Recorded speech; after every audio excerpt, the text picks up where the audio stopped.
Bueno, veamos las cifras que tenemos de COVID para entrar un poco después en las discusiones del otro tema más importante de Panamá, que es la economía. El COVID-19, el MINSA nos informó ayer, recuerde que el índice de reproducción del virus, el RT, es igual a 0.86, calculado. Esta es una ecuación diferencial que usan los epidemiólogos para medir la velocidad de reproducción de un virus. Es decir, cuántas veces cuando yo me infecto puedo contaminar al otro. Él mide la capacidad de ese virus de diseminarse en una sociedad, nunca se olvide de él. Los epidemiólogos lo calculan a través de un cuerpo de variables y de una ecuación que le permite a ellos determinar cómo una enfermedad, una pandemia o una epidemia, cuán virulenta es en términos de su expansión, no en términos de su letalidad, es la capacidad de reproducción. Cuando usted está por debajo de ese umbral, usted tiene una epidemia de menos riesgo que cuando tiene una sobre 1. Eso es lo que quiere decir. Como nosotros estamos por debajo, en forma sostenida, nosotros tenemos menor riesgo, tenemos mejor control del virus. Y es un indicador, eso es lo importante. Esa es la dinámica, una de las variables que mide la dinámica de un virus. Porque al final del día lo que usted necesita saber es cómo se mueve este enemigo, cuál es su estrategia. Eso es lo que se conoce en biología como la dinámica de este virus, que es una simple construcción molecular. Y como es simple, él tiene la capacidad de mutar en forma continua. Y basta que en el proceso de reproducción se trastoque una de las componentes químicos de ese virus para que haya una variante. Entonces ese árbol genealógico del COVID-19 tiene varias variantes, hay casi como 1000 y tantas, pero de interés hay como unas 10, 15, probablemente 20, que nos están afectando. Delta, el de Inglaterra, el de la India, hay el Mu. Bien. Según los ingleses, nosotros somos uno de los principales contagiados con ese de variante de Mu. Bien. La positividad ayer estuvo en 2,7, debajo de 5. Los casos activos han venido cayendo. Ayer estuvimos en 2.440. Recuerda que hace unas 10 semanas estábamos en 14.000. Sí. Fíjense cómo hemos venido avanzando nosotros contra el virus. Los muertos de ayer fueron solamente 1. Y ahí nos movemos. Ayer fue 7, anteayer fue 7, ayer 1. La gente en cuidados intensivos está en 42 y la gente en hospitales, en camas de hospitalizados, en 212. Subimos un poquito. Pero nos movemos básicamente en una caída y en una meseta baja con tendencia a la baja. Eso es importantísimo porque en cualquier rebrote, porque puede ocurrir, nosotros estamos en indicadores bien bajos. Con respecto a bien bajo quiere decir muy buenos para nosotros y malos para el virus. Y para el virus. Es en la guerra contra el virus. Además, nosotros tenemos un arma que estamos desplegando. Eso es nuestro mejor arsenal de guerra contra este enemigo cuasi invisible. Digo cuasi invisible porque usted lo puede percibir cuando entra una persona. Nosotros estamos usando la vacuna y 2 de las mejores vacunas en Panamá. Hemos logrado en forma sistemática estar sobre 75, 76% en vacunados sobre 12 años. Y hemos logrado más de casi acercándonos, nos vamos a acercar cerca de los 6 millones de vacunas aplicadas, de las cuales hay unos de una vacuna y seguimos dando la doble dosis con el objetivo de llegar a tener 85% de la población afectada vacunada. Eso nos permitirá una inmunidad de rebaño o comunitaria, como usted quiera llamarla. Entonces, hemos actuado en contención y hemos actuado en vacunación. Esas son 2 de las más importantes cosas que hemos hecho con una eficiencia muy buena. Así que podemos sentirnos satisfechos. Estamos en el proceso más amplio de apertura. Probablemente de las próximas semanas usted verá aperturas más completas en la medida en que más gente se vacune. Y el país está respondiendo a la vacunación, sobre todo el sector joven, porque los que se están muriendo y los que están llegando a cuidados intensivos, la mayoría que llega ahí son gente no vacunada. Y eso nos pone a nosotros en una buena posición. Bien. Quería, Fernando, si me lo permite, conversarle sobre el planteamiento que ayer hizo Guillermo Schachtman, que llegó a mis manos y lo escuché varias veces. En primer lugar, quiero decirle que conozco al doctor Guillermo Schachtman, he tenido la oportunidad de conversar, discutir con él temas importantes. Aprecio mucho su talento. Él es uno de nuestros mejores economistas. Usted puede o no compartir algunos temas con él, lo que no puede usted negarle es su inteligencia y su capacidad. Dicho eso, ayer escuchando esto, hay algunos temas que creo que le reconozco a Guillermo el valor de presentar lo que presentó ayer. Le voy a decir las cosas en que estoy de acuerdo con él. Estoy de acuerdo en la mayoría de las cosas que planteó como lo que hay que hacer hacia el futuro. ¿Qué dijo Guillermo, entre otras cosas? Que nosotros tenemos que no cambiar el modelo económico, sino hacerle ajustes al modelo económico. Porque en realidad nuestro modelo funciona con los ajustes que requeramos. Entonces, por eso nosotros desde aquí hemos sido los frecuentes defensores de no demonizar ni el sector privado, ni el sector global, ni el sector campesino, ni el sector político. Para que estemos claros en eso. O sea, comparto el criterio de Guillermo de que lo que necesita la economía panameña es ajustes importantes, porque lo importante ahora es el cambio sostenido. El cambio sin sostenibilidad no nos interesa a nadie, nada más que crea inestabilidad. Es un principio importante. El segundo principio es qué cosas piensa él que debe hacer la próxima generación, qué debemos hacer en los próximos 25 años. 25 años. Y él plantea que es necesario tener un país con ingresos porque la distribución, y esta es la primera apreciación en la que coincido plenamente con él, una de las más grandes problemas que enfrenta el país es el desequilibrio en la distribución de la riqueza. Y él plantea que Panamá tiene uno de los desequilibrios más grandes del mundo. Estamos en el 10º lugar de países con la peor distribución del ingreso. 1. 2. Necesitamos aumentar los salarios. Necesitamos disminuir la brecha social. Necesitamos tener una educación adecuada, inversiones claras en salud, mirar el futuro de las cosas que tenemos que hacer.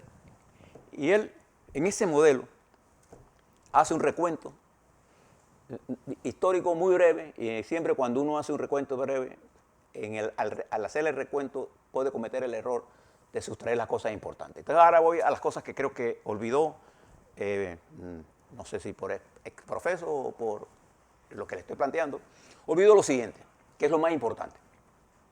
Él habla de que en los últimos 30 años, Panamá ha tenido, hasta el año 2019, entre el 90 y el 19, una de las expansiones más altas de la historia, 30 años consecutivos. Y no le explica a ellos por qué logramos eso.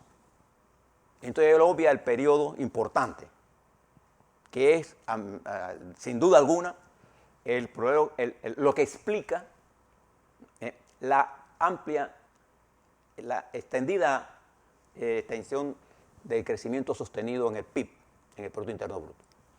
Se debió fundamentalmente a que nosotros firmamos los tratados Torrijos-Carter y en el año de 1999 nosotros quedamos siendo los dueños más importantes, los únicos dueños, perdón, del recurso más importante de la nación.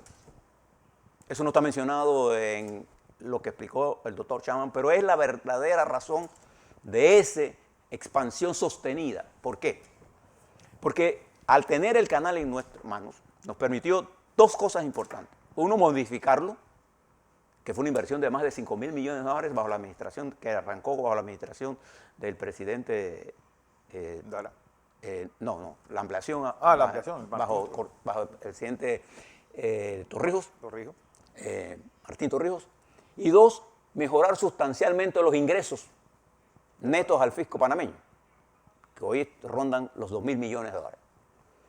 Eso permitió la transformación de la zona militar, o sea, la zona del canal, que era un complejo militar, y lo sabe perfectamente el ministro Chapman, lo convirtió en un complejo industrial, con un desarrollo portuario impresionante, y lo vimos en el año 20, en medio de la pandemia, y el año 21, este año, ese es un sector que ha crecido enormemente. Entonces, esa transformación que nos permitió fuertes inversiones en puertos, que nos permitió la ampliación del canal, que permitió convertir esa zona, la creación de la zona de Howard, todo eso tuvo un impacto importante en el desarrollo del crecimiento. Y eso se lo saltó Guillermo. Y eso es importante que la nación lo sepa, don Guillermo, porque al entender ese proceso que nos colocó a Panamá en la situación geopolítica más importante, que fue, ya usted no tenía que ir a Washington para ver el problema del canal de Panamá, usted tenía que venir a Panamá. Y aquellos temores que tenía la sociedad panameña de que el canal en manos panameñas podía crear un caos, han quedado disipados.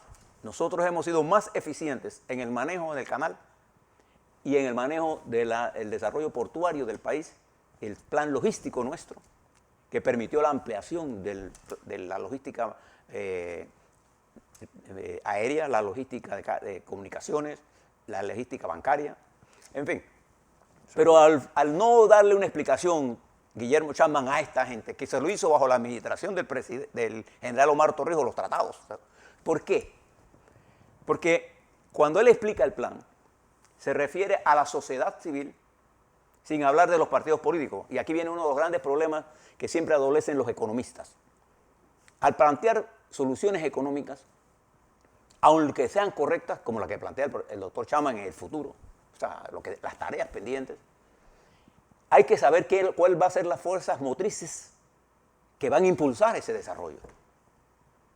Entonces usted no puede dejar de pensar que en un país que debe mantener el modelo económico, también debe mantener la democracia, claro, como estructura. Y son los partidos políticos las estructuras más viables de la democracia, sin dejar de contar que los sectores independientes deben jugar un papel. Pero siempre, al no estar organizados, no reúnen las condiciones para hacer esa fuerza motriz del cambio.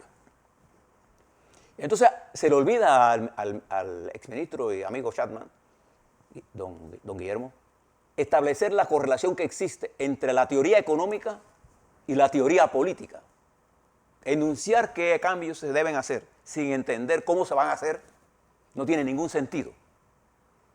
Y él, en su planteamiento, yo diría progresista, Chapman habló a los empresarios para decirle que hay que hacer correcciones estratégicas en la concepción de la distribución de la riqueza. Pero no les dijo a ellos que eso significa un sistema tributario completamente nuevo, que nos permita a nosotros dejar de estar dando tantas subvenciones a sectores de alto nivel de ingresos, igual que estoy en contra de las subvenciones al consumo. Entonces, este olvido hace que las propuestas de Guillermo suenen simplemente una propuesta. ¿Cómo se hace esto? Aquí el cómo es tan importante. Se hacen las cosas como el qué hay que hacer. En el planteamiento de Guillermo Chapman, que lo movió ni de la izquierda ni de la derecha, la movió al centro, que creo que es donde debemos estar. Con un gran sentido humano de Guillermo Chapman en sus planteamientos. Pero nos permite elevar el debate. Yo creo que fue una contribución importante lo que hizo ayer Guillermo Chapman. Creo que fue ayer, ¿no? Ayer, porque yo lo recibí ayer. Jueves, sí. Sí, ayer. Al debate. Porque cuando elevamos este debate, entonces creo que debemos llevarlo a los colectivos políticos, a los colectivos de la organización social, a los sindicatos, a los sectores agropecuarios, a los sectores campesinos, a los partidos políticos, don Guillermo. Usted fue ministro de Estado. Usted tuvo que compartir con partidos políticos los cambios que se hicieron bajo la administración del presidente Valladares, que son parte responsable del gran desarrollo portuario, pero también son parte responsable del colapso del sector agropecuario al impulsar en forma dramática la disminución de los aranceles que prácticamente liquidó a nuestro sector agropecuario cuando habíamos pactado otros intereses. Pero a lo largo de su ejecutoria, Chapman tenía razón. La única vez que nosotros hicimos una reforma tributaria que trató de volver a la equidad fue bajo la administración de Ricardo Martinelli. Dos reformas se hicieron. Y esa reforma nos permitió a nosotros, por primera vez, algunos a recibir cheques de devolución de impuestos. Pero nosotros paramos eso. Y el PRD cometió un error histórico, porque los tratados Torrijos-Carter y nosotros habíamos previsto que la incorporación del canal y todo lo que ello conllevaba, el desarrollo que íbamos a obtener, debía seguirse la línea que plantea Chapman ahora. Y que él con mucha razón dice que en ese auge nos olvidamos de la razón social, pero no, en ese auge ninguno de ellos habló de esto. Porque cada vez que los trabajadores pedían aumento, no porque vamos a parar el desarrollo. Cada vez que pedíamos eliminación de las exenciones al sistema empresarial, no, eso no es posible. Y entonces, ahora, con mayor información, él ha planteado ahora, en el análisis que ha hecho de los últimos 30 años, sí crecimos, pero lo que hicimos fue generar una mala distribución del ingreso y una inequidad enorme. ¿Y cómo se resuelve, mi querido amigo Chapman, estimados televidentes y radioescuchas, una inequidad de esa naturaleza? Con fuerzas políticas comprometidas hacia ese objetivo. Y lo interesante del planteamiento de don Guillermo es que él plantea cuál es el objetivo, que no está claro para mucha gente. Si lo tenemos, lo que yo le planteo ahora es cómo hacerlo. No es posible desarrollar nada de lo que está planteando don Guillermo Chapman si nosotros no entendemos que eso se hace a través del poder, y quienes llegan al poder son la gente de los partidos políticos. Entonces no entiendo por qué cuando él habla de que hay que crear un análisis en el sector privado, yo sí creo que hay que hacerlo. Pero los partidos políticos también deben crear eso que Chapman está pidiéndole a los empresarios. Porque este es un problema que tiene que ser abordado y entendido por todos. Cuando se dio la lucha por la descolonización, todos los panameños entendíamos, con mayor o menor grado, que había que hacer un cambio. Cuando fuimos a la votación después de los acuerdos con los Estados Unidos, el 65% de los panameños votó por los tratados, otro no, porque no estaba de acuerdo por lo que llamaban el Tratado de Neutralidad. Pero fíjese todo lo que ocurrió.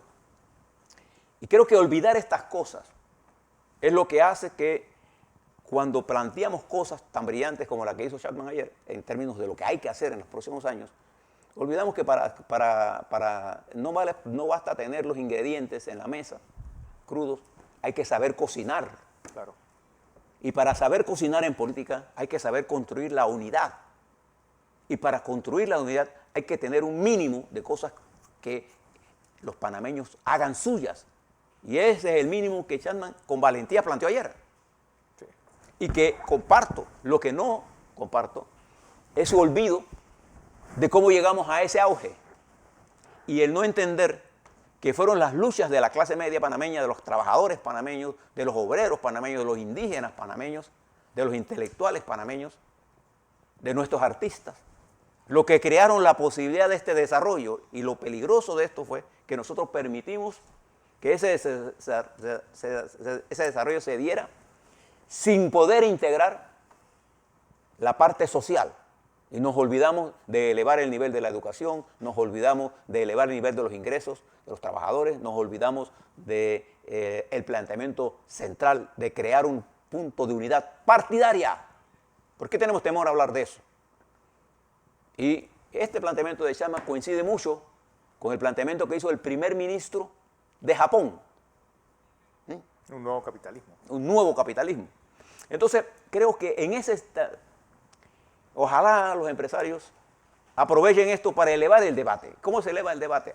Tomando esto de Chapman y llevándolo a la discusión de ¿quién? De todas las fuerzas políticas del país. Los partidos políticos, la sociedad civil, los periodistas, los trabajadores. Y no Chapman, no porque no los trabajadores, no. Es que sin los trabajadores tampoco hay reformas. No hay reformas. Entonces, esto es un avance sustancial, y no me canso de repetir, Fernando, y termino aquí, que creo que Guillermo hizo un gran aporte al debate. Y ese es un debate en la que realmente debemos estar metidos todos los panameños, porque ese es el plato del día de hoy. Lo otro es accesorio. La solución del problema electoral lo vamos a resolver en 2024. Fíjate lo que está pasando en Honduras, por eso se lo traje. A pocas semanas se formó una coalición para tumbar el gobierno. Por los votos. No, tumbar el gobierno por los votos. Cuito la palabra tumbar. Para reemplazar el gobierno a través de un proceso democrático. Vamos a cambiar. Tienes toda la razón, Fernando, y gracias por la corrección. De manera que este debate, que ya está aquí, ese es el debate que tenemos que hacer nosotros. Y en ese debate tiene cabida todos los que dijeron el Estado en ese periodo, todos. Tienen cabida todas las estructuras políticas.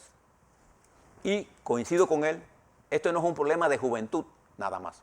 Esto es un problema de experiencia. Entonces, la unión de la energía creadora de la juventud más la experiencia de los que más años tenemos, une. Pero a unirla se necesita un programa mínimo. Y eso es lo que ayer brillantemente nos ofreció Guillermo Sherman. Así es.